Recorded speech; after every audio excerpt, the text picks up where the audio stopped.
وإذا مرضت فهو يشفين. بسم الله الرحمن الرحيم. الحمد لله الذي أرسل رسوله بالهدى ودين الحق ليظهره على الدين كله وكفى بالله شهيدا، وأشهد أن لا إله إلا الله وحده لا شريك له، وأشهد أن محمدا عبده ورسوله ما بعد. Nous allons parler d'un thème qui est important, un thème qui a trait à nos enfants, à la santé de nos enfants. C'est les écrans. On parle beaucoup des écrans, que ce soit la tablette, télévision, que ce soit le portable, les jeux vidéo, tout cela. Les écrans en général, nous allons voir ensemble les méfaits et les avantages et comment gérer tout cela. Nous allons ensemble méditer sur un hadith du prophète sallallahu alayhi wa sallam. Avant tout, Allah dans le Coran nous dit, et Allah vous a fait de vos maisons une habitation. Vos maisons, une habitation. Une habitation où le prophète sallallahu alayhi wa sallam a dit, chacun de vous est un berger. Méditons ensemble dans ce hadith. Chacun de vous est un berger. C'est-à-dire un gardien, un responsable, un berger, et chacun de vous est responsable de son troupeau. L'un, comme l'imam, par exemple, il donne l'exemple, ça c'est des exemples. L'imam est berger bien sûr, des fidèles. L'homme est un berger, donc, dans le foyer, c'est-à-dire un gardien, un responsable. Et bien sûr, la femme, qui a aussi sa place dans la famille, elle a sa place dans la maison, dans l'habitation. Et aussi, la femme est une bergère dans le foyer de son époux. Et bien sûr, vis-à-vis de ses enfants, comme a dit le prophète sallallahu alayhi wa sallam, vis-à-vis de ses enfants. La femme est très importante sur le suivi de nos enfants. Et donc, le prophète sallallahu alayhi wa sallam a terminé par chacun de vous est berger et chacun de vous est responsable de son troupeau. Que ce soit aussi donc le responsable d'une entreprise, le responsable. Donc, chacun est responsable de son entourage. Alors, à partir de là, nous allons voir, et ça c'est important au niveau des écrans, les conséquences de la pratique excessive des écrans.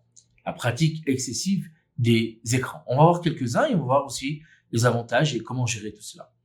Alors, les conséquences qu'il y a sur le corps humain, sur la santé, c'est sur le développement du cerveau, surtout pour nos enfants. Sur le développement du cerveau. Premièrement, développement du cerveau. Et l'apprentissage et compétences fondamentales. Et c'est important, et ça, on voit beaucoup d'enfants qui ont des retards de langage à cause de ces écrans. Des retards à l'école. Ils n'arrivent pas à assimiler, donc, ce que dit, la maîtresse ou, le professeur. Ils n'arrivent pas. Il a des difficultés, justement, à apprendre. Des difficultés à parler, à dialoguer, à écrire. Tout cela à cause, bien sûr, des conséquences des écrans. Deuxième chose, capacité d'attention et de concentration. L'enfant manque de capacité d'attention et de concentration. Troisième chose, sur le bien-être et l'équilibre des enfants. Et ça, on retrouve beaucoup aujourd'hui d'enfants qui sont accrochés et qui utilisent des écrans plus de 4 heures dans la journée, entre la télévision, entre le portable, entre la tablette, plus de 4 heures, et ont des troubles psychologiques. Même jusqu'à être pas heureux, jusqu'à même être anxieux, déprimé. Et on va voir pourquoi. Et aussi, donc, quatrième chose, sur le comportement. Il agit sur nos enfants sur le comportement. Alors, plus agressif, il est de plus objectif, il veut plus se battre, il est plus impulsif avec ses écrans, surtout quand il est dans les jeux vidéo, en utilisant beaucoup les jeux vidéo. Et aussi, quatrième et cinquièmement, donc cinquième chose importante, et il y en a d'autres, j'essaie de minimiser pour qu'on puisse parler vraiment de comment faire pour maîtriser nos enfants. Et aussi, le plus important ici, c'est la santé.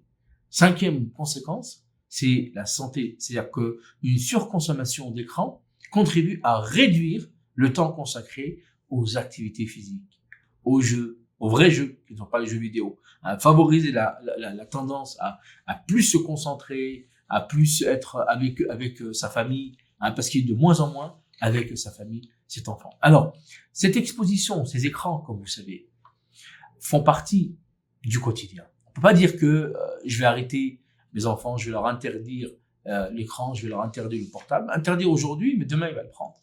Interdire une semaine, après il va reprendre.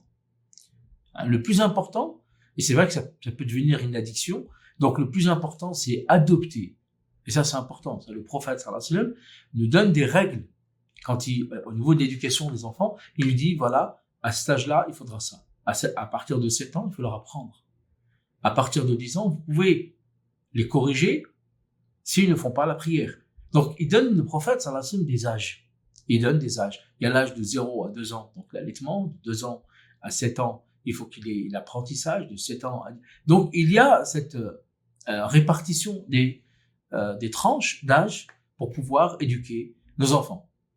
Alors, comme vous savez, donc on va voir ensemble les 5 tranches d'âge qui sont importantes avant l'adolescence, et on parlera après, on fera un autre cours sur un peu plus âgé, c'est-à-dire après l'adolescence et l'adulte, l'exposition aussi des écrans, car les adultes aussi ont des conséquences, et aussi donc comment gérer cela. Alors, différentes tranches d'âge pour pouvoir accompagner nos enfants. Par exemple, donc la première tranche avant 3 ans, donc de 0 à 3 ans. Alors là, cet âge-là, il y a besoin de cet enfant de jouer. Jusqu'à 3 ans, l'enfant a besoin de jouer et de parler. Alors, jouer et parler, ça c'est important. Donc, jouer et parler, qu'est-ce que ça veut dire? C'est-à-dire que ce jeune, à cet âge-là, il a besoin d'affection, comme faisait le prophète sallallahu alayhi wa sallam. Et la meilleure façon de favoriser son développement, bien sûr, c'est de lui lire des histoires. Des prophètes, par exemple, lui lire des histoires des compagnons, lui lire des histoires, de le faire, qu'il écoute, qu'il soit très proche de sa famille, très proche de ses frères et sœurs, très proche de ses parents. Alors bien sûr que la télévision allumée la nuit à son apprentissage, c'est très dangereux. Les tablettes de 0 à 3 ans, c'est très dangereux. C'est très très très dangereux. Donc accompagnez-le, ça c'est important. De 0 à 3 ans, accompagnez-le le plaisir et donnez-le le plaisir de jouer. Jouer ensemble. De 3 ans à 6 ans. Alors, de 3 ans à 6 ans, ils commencent à bouger, ils commencent à jouer, ils commencent à courir.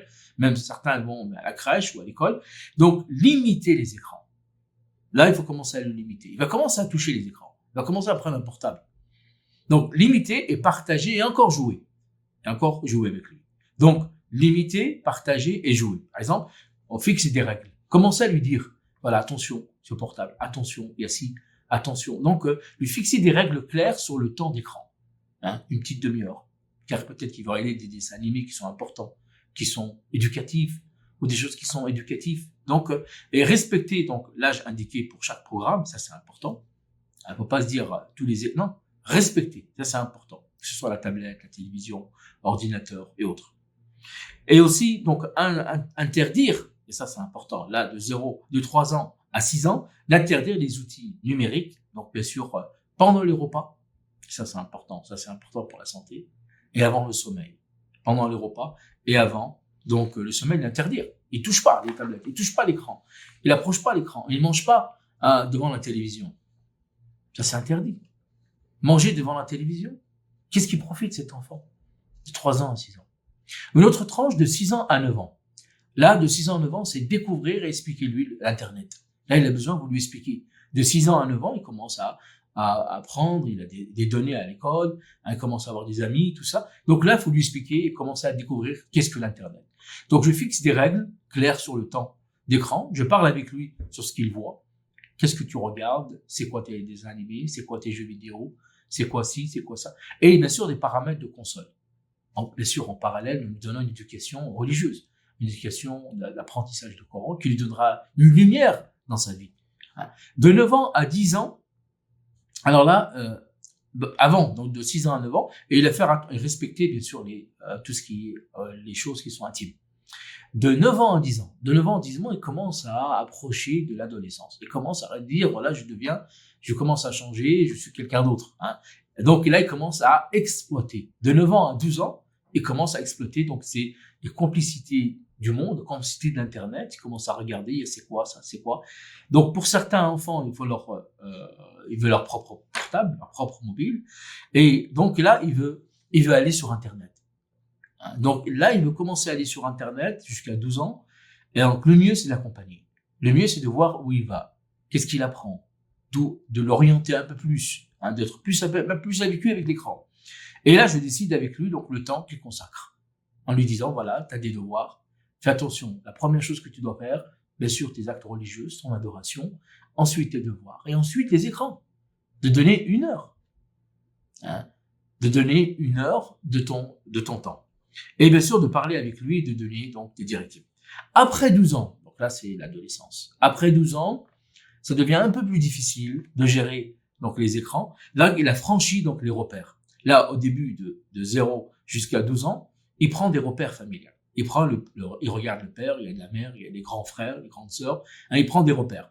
Là, 12 ans, il commence à franchir une phase.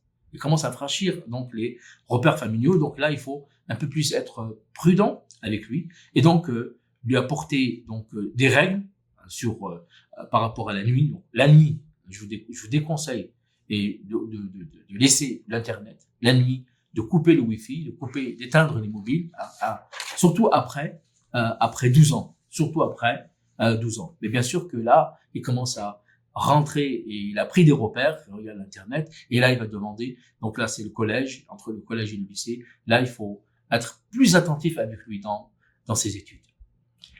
Wa alhamdulillahi rabbi العالمين.